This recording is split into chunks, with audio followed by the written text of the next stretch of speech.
Atharva success point के platform पे आप सभी का स्वागत है। आज विशेष मुलाकात की श्रृंखला में अगली कड़ी के रूप में हमारे साथ हैं डॉक्टर विकास शुक्ला, जिन्होंने पीसीएस परीक्षा 2020 में सीडीपीओ के पद पर चयनित होकर के अपने समाज का, अपने जिले का नाम रोशन किया। आज हम उनसे जानेंगे उनकी विशेष रणनीतियाँ क्या रही हैं, कैसे उन्होंने अपने मुकाम को हासिल किया। तो आज हम मुलाकात करते हैं इनसे। डॉक्टर साहब, आपका हमारे चैनल में बहुत बहुत स्वागत है जी। बहुत बहुत धन्यवाद। और सबसे पहले हम आपको आपकी सफलता के लिए बहुत बहुत बधाई देते हैं। धन्यवाद। और हम जानना चाहेंगे कि अभी अपने जो प्रतियोगी छात्र मित्र हैं उनके लिए और इस चैनल के लिए आपसे हम जानना चाहेंगे कि आपने इस मुकाम कैसे हासिल किया। तो आपसे इस सिलसिले में बातचीत शुरू कर इससे पहले हम आपसे चाहेंगे कि आप अपना संक्षिप्त परिचय दें हमें। जी धन्यवाद। सबसे पहले तो आपको बहुत बहुत धन्यवाद कि आपने हमें इस मंच पे बुलाया और हमारे माध्यम से आप चाह रहे हैं कि आपका जो उद्देश्य है ज़्यादा से ज़्यादा विद्यार्थियों जो प्रतियोगी हैं उनका हित हो सके। ये आपके इस पवित्र कर्तव्य के लिए साधुवाद। धन्यवाद। मैं डॉक्टर विकास कुमार शुक्ला मूल रूप से भदोही जनपद का रहने वाला हूँ। हमारी प्रारंभिक शिक्षा और माध्यमिक शिक्षा और स्नातक दोनों हमारे गृह जनपद से हुई हैं। इसके बाद मैं इलाहाबाद विश्वविद्यालय से अर्थशास्त्र विषय में हमने परास्नातक की डिग्री हासिल की और उसी विभाग से मुझे डीफिल की उपाधि भी हासिल करने का गौरव प्राप्त हुआ। तो आपकी डीफिल की उपाधि कब मिली? डीफिल की उपाधि मुझे मिली है सितंबर 2018 में। डॉक्टर साहब, हम ये जानना चाहेंगे सबसे पहले कि सफलता में मान लीजिए बहुत से कारकों का महत्व होता है और लेकिन कुछ विशेष लोग होते हैं जो आपके जीवन में, आपके मार्ग में जो है सहायक होते हैं। तो आप अपनी इस सफलता का श्रेय किसे देना चाहेंगे? देखिए, जैसे एक कहावत है कि Rome was not build in a day जी, और not build by any person, any a single person. तो उसी तरह हमारे मैं इसे सफलता कहूँ या कहूँ एक चरण है, एक रास्ता है, इस एक पड़ाव पे मैं रुका हूँ और इसमें बहुत सारे लोगों का योगदान रहा है। अगर मुझे आप कुछ लोगों को जरूरी हो कि गिन के बताना ही है तो मैं सबसे पहले नाम लेना चाहूँगा अपने दादा दादी का। जी। आपका बड़ा योगदान रहा, हमारी परवरिश बचपन में उनके साथ रही। इसके अलावा माता पिता और चाचा चाची, जो कि उन्होंने भी हमको माता पिता तुल्य ही प्रेम और स्नेह दिया।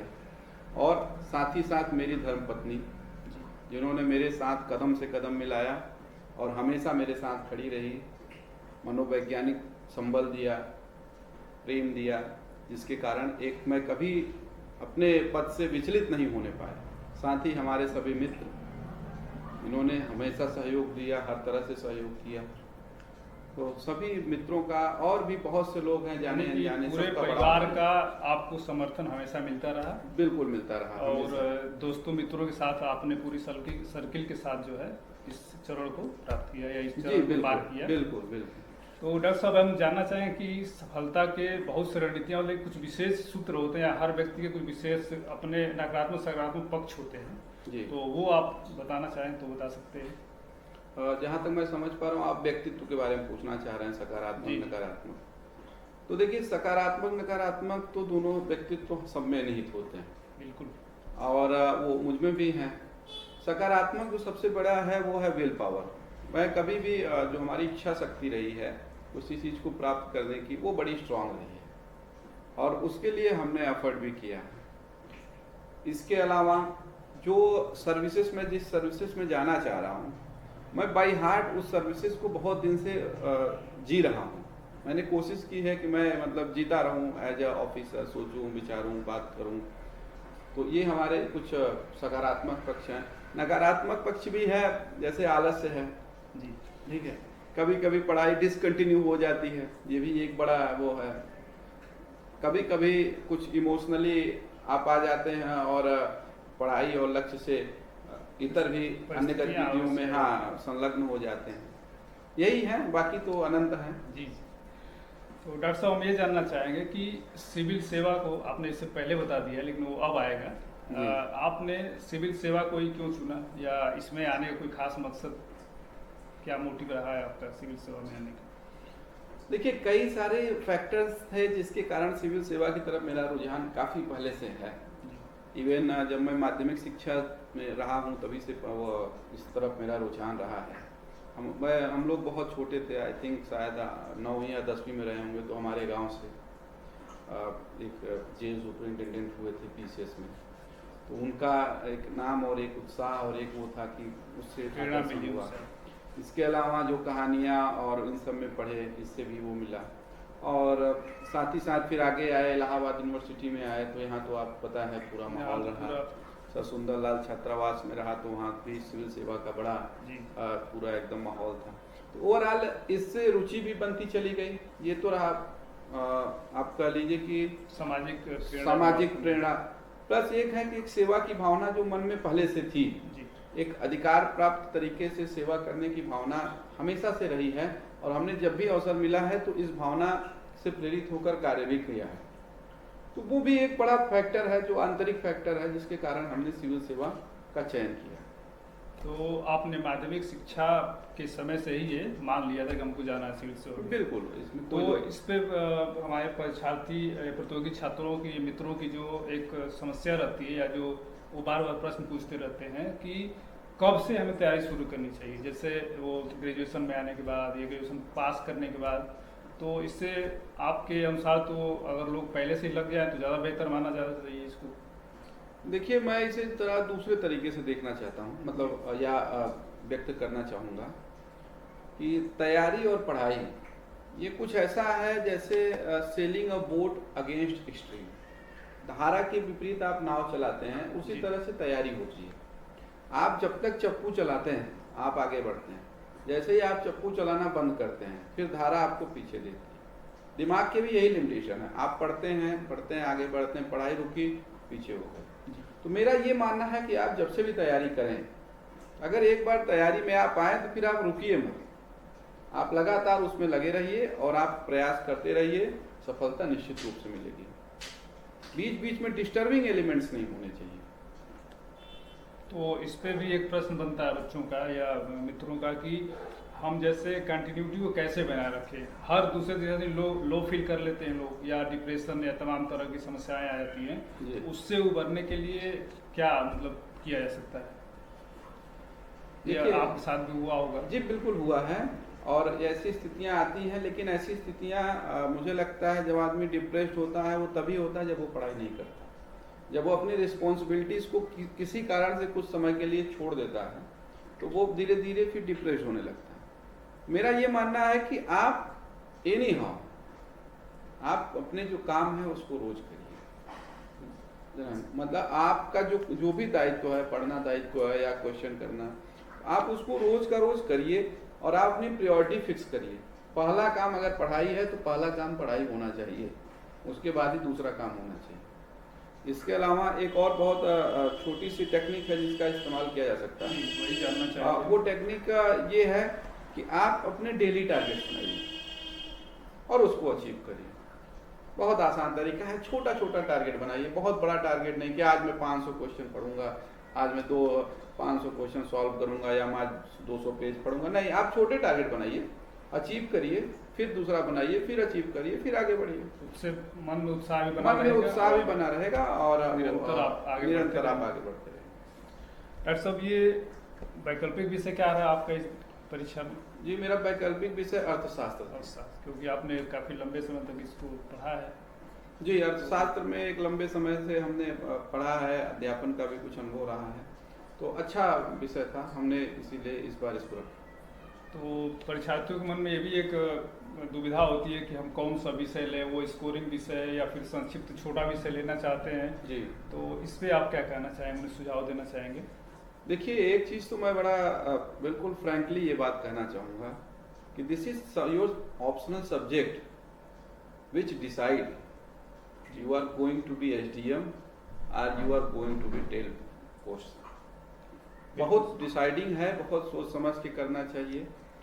तो क्योंकि आप देख रहे हैं कि जिस तरह से वेरिएशन नंबर्स में आते हैं सब्जेक्ट में, मेंस में, कई बार GS में अच्छा करने के बावजूद मेंस में लोगों का अच्छा नहीं रहा, तो वो क्या रह गए, इंटरव्यू में दिया लेकिन रह गए।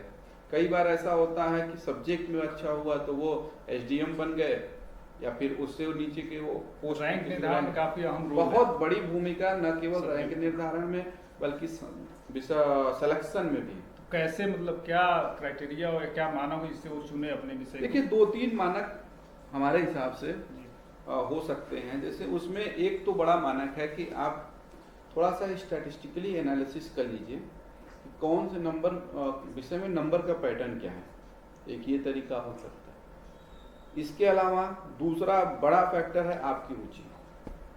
आपकी रुचि जिस विषय में है उस विषय को आप पढ़िए और आप उसमें अच्छा कर सकते हैं। अगर रुचि नहीं है और कोई ऐसा विषय ले लिया है सिलेबस देख के या वो देख के, तो फिर हमारे हिसाब से वो बहुत अच्छा आपको लंबे समय तक झेल भी नहीं पाएंगे, नहीं झेल पाएंगे। तीसरी बात ये भी देखना चाहिए कि आप जहाँ हैं, जिस सिचुएशन में है, जो आपकी फाइनेंशियल इकोनॉमिकल कंडीशन है या सिचुएशन है, उसके अनुसार आपको अच्छा कोई इंस्ट्रक्टर मिल रहा है कि नहीं, वो भी बड़ी भूमिका। कई बार आप विषय लेते हैं, इंस्ट्रक्टर भी उसके होते हैं, लेकिन वो आपका समय बर्बाद हो जाता है और आपको सही सलाह नहीं मिल पाती और नंबर आप नहीं बढ़ा पाते। और नोट्स मटेरियल भी उपलब्ध होने चाहिए उस हाँ, विषय के। अवेलेबिलिटी ऑफ मटेरियल ये भी बड़ा फैक्टर है। कोई मटेरियल नहीं है तो फिर आप नहीं कर पाएंगे अकेले उसको। सर ये एक चीज़ हम जानना चाहेंगे कि जैसे कुछ लोग होता है कि जब वो 3 चरण की परीक्षा है ये, और तीनों चरण अपने अलग अलग मतलब कि तरीके के हैं, तो कैसे कुछ लोग का मानना है कि तीनों का एक इंटीग्रेटेड रणनीति बनानी चाहिए, और एक होता है कि अलग अलग पास करते जाइए और उसमें फिर आप पढ़ते जाइए। तो आप क्या सुझाव देना चाहिए, कैसे पढ़ना चाहिए? मैं पहले वाले हो रहा हूँ, मैं इंटीग्रेटेड तैयारी की बात करता हूँ। असल में मैं हमेशा से कहता था, तब मेरी बात नहीं सुनी जाती थी, शायद अब सुनी जाए चयन होने के बाद। मुझे लगता था ना कि तैयारी का जो पैटर्न है, जनरल पैटर्न, वो उल्टा है। उल्टा मतलब ये है कि जैसे यहाँ पे जो भी स्टूडेंट्स आते हैं प्रतियोगी, वो पहले पीटी की तैयारी करते हैं, फिर पीटी निकला फिर मेंस की तैयारी करते हैं, और उसके बाद फिर इंटरव्यू की तैयारी करते हैं। इससे समय बढ़ता जाता है, समय भी बढ़ता जाता है, डिसकंटिन्यू भी स्टडी होती है, और आप कई बार स्थिति मतलब ये है कि आप कंफ्यूजन में भी रहते हैं, तैयारी सही नहीं होती। मेरे हिसाब से तैयारी का सीधा प्रोसेस ये है, first of all there should be views. ठीक है, आपके दिमाग में व्यू होना चाहिए। दूसरी बात, उस व्यू को एक्सप्रेस करने की कैपेसिटी होनी चाहिए। आप उस व्यू को, जो भी आपके पास है, उनको आप लिख सकें अच्छे से, ये अभ्यास होना चाहिए। और जब आपके पास व्यू हो, उसके एक्सप्रेस करने की कैपेसिटी हो, फिर उसमें आप फैक्ट का सपोर्ट दीजिए, तो आपकी तैयारी जो होगी वो एकदम परफेक्ट होगी। आपको कहीं हिचक नहीं होगी। आप साक्षात्कार दीजिए, आप मेंस दीजिए, आप वो कीजिए। हाँ, देखा जाए तो इसे कॉन्सेप्ट और फैक्ट दोनों की आवश्यकता पड़ती है। जी बिल्कुल। तो अगर पूरा संपूर्ण तैयारी की जाए तो हमें लगता है कि आप अच्छे स्थिति में होंगे और कम समय में पूरा आप सफलता के ज़्यादा नज़दीक होंगे। जी देखिए, मैं आपको एक उदाहरण के माध्यम से बात बताना चाहूँगा। जैसे मुझे लंबा समय रहा इकोनॉमिक, इंडियन इकोनॉमी के क्वेश्चन से संबंधित एक प्रकाशन में बुक एडिट किया हमने। इसके अलावा टीचिंग भी किया इंडियन इकोनॉमी। तो हमने देखा इकोनॉमी, जिसको कि माना जाता है कि ये फैक्चुअल विषय है, उस विषय के अगर एनालिसिस में करूं तो उसमें भी 60% से 70% के क्वेश्चन के आसपास, या 60-65 आप रेशियो का लीजिए, वो आपका कॉन्सेप्ट का ही क्वेश्चन होता है। जो रेस्ट बचता है उसमें जो करंट अफेयर, चाहे उसको मानिए चाहे फैक्ट मानिए, तो फैक्ट भी होता है, करंट अफेयर भी होता है। तो बहुत बड़ा रोल नहीं है फैक्ट का, लेकिन हाँ ये है कि अगर आप उस फैक्ट को नहीं पढ़ेंगे तो आप प्री में माइनर डिफरेंस से आप बच सकते हैं। हो सकता है कटाप से आप नीचे चले जाएं। तो फैक्ट्स होना चाहिए, बहुत अच्छी बात है, लेकिन कॉन्सेप्ट के साथ। और फैक्ट्स के साथ एक फायदा है कि फैक्ट्स नहीं रहेंगे तो आपके जो कॉन्सेप्ट है वो प्रमाणित नहीं हो पाएगा। प्रमाणित नहीं हो पाएगा। उत्तर में हमें दोनों का हाँ, बैलेंस बिल्कुल बनाना बिल्कुल। देखिए, आप कोई बात तथ्य कहते हैं जी। अगर आप मेंस लिख रहे हैं तो मेंस लिखने का भी एक पैटर्न है। आप एक बार अपनी तरफ से बात करते हैं, दूसरी बात है उस बात को आप अभिपुष्ट करते हुए कहते हैं, तो वहां भी फैक्ट का बड़ा रोल है, लेकिन वो इतना बड़ा रोल नहीं है फैक्ट का। मतलब एक दो फैक्ट सपोर्टिव, हाँ सपोर्टिव हो उतना हो कि आपका उत्तर केवल पूरी कल्पना न लगे। आप कार्य, कारण, या कहिए कारण और प्रमाण के दृष्टिकोण के साथ आंसर लिखिए। और आधिकारिक आंकड़ों के साथ आधिकारिक उत्तर को आंकड़ों पुष्टि करते पुष्ट करते हैं। तो सर ये एक समस्या और आती है कि बच्चों को में नोट्स कैसे बनाएं। उनका ये कुछ लोगों को मानना है कि आप पढ़ते समय शुरुआत में ही नोट्स बनाना शुरू कर दीजिए, और तो उस समय दिक्कत ये आती है कि आपके नोट्स जो है फिर एक किताब बन जाते हैं, क्योंकि आपको पता नहीं होता कि क्या काटना है क्या छोड़ना है। आप किताब एक दोबारा बना देते हैं, फिर समस्या होती है कि फिर उसको संक्षिप्त करना। तो नोट्स बनाने की रणनीति क्या है और कहाँ पे बनाना चाहिए, किस या प्री में या मेंस में कहाँ तक आवश्यक है इसका? देखिए नोट्स तो हर जगह आवश्यक है, आपका प्री में भी, मेंस में भी, इंटरव्यू में भी, क्योंकि नोट्स का उद्देश्य यही होता है कि लास्ट मोमेंट में आप तैयारी कर सकें, आप रिवीजन एक बार जब तैयारी है उसको रिवाइज कर सकें। मेरे हिसाब से नोट्स बिल्कुल अर्ली एज में नहीं बनाना चाहिए। फर्स्ट ऑफ ऑल जो भी स्टूडेंट हैं वो they should identify there study material. आप उसको आइडेंटिफाई करिए कि हमको ये लेना है। इसके लिए आप अपने सीनियर्स का सपोर्ट ले सकते हैं जो अच्छे वो हैं, और थोड़ा सा केयरफुल होना पड़ेगा। प्लस कुछ ऐसी चीज़ें जो सबको पढ़ने, जैसे एनसीईआरटी की किताबें बिल्कुल पढ़िए आप 1 रीडिंग 2nd रीडिंग अगर आप इतना कर लीजिए, इसके साथ आप पिछले साल के क्वेश्चंस भी देख लीजिए जी, तो आपको खुद ही एक आइडिया हो जाएगा कि हमको क्या बनाना चाहिए, क्या लेना चाहिए नोट्स में, क्या नहीं लेना चाहिए, और फिर उस हिसाब से आप अपना नोट संक्षिप्त बना सकते हैं। हाँ, एलिमिनेशन भी बहुत जरूरी है, क्योंकि इतना बहुत जरूरी है। आप मैटर बहुत सारे हैं और उसमें आप उतना न तो पढ़ सकते हैं, व्यवहारिक है, और अगर पढ़ भी सकते हैं तो फिर आपकी एनर्जी और टाइम दोनों लॉस हो रहा है। और एक दूसरी बात ये आती है कि जैसे कुछ कोचिंग और बहुत से ऐसे लोग हैं जिन्होंने अच्छे स्थिति में अच्छी रैंक ला करके भी उन्होंने कहा कि हमने किसी कोचिंग या किसी से कोई सहायता नहीं ली, तो ऐसे में आप क्या कहना चाहिए? कोचिंग आवश्यक है या नहीं है, या सिर्फ स्व अध्याय करना चाहिए उनको? देखिए कोचिंग का जहाँ तक मामला है तो मुझे लगता है कि कोचिंग आपको सपोर्ट करता है, क्योंकि कोचिंग के 2 फायदे हैं। एक तो आपको विद इन टाइम वो कोर्स कराते हैं जो आप अपने से नहीं कर पाएंगे, वो डिसिप्लिन मेंटेन नहीं कर पाएंगे, एक बड़ा फायदा ये है।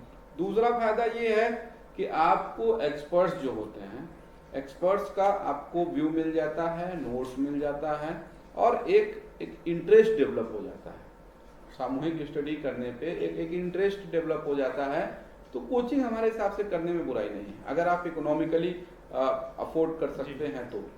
लेकिन अगर आप नहीं अफोर्ड कर पा रहे हैं तो उसके लिए भी आप देखिए, आपके पास इस समय इंटरनेट पे बहुत सारा कंटेंट है, लगभग हर विषय के अलग अलग कंटेंट हैं, विशेषज्ञ हैं, आप वहाँ से भी सपोर्ट ले सकते हैं।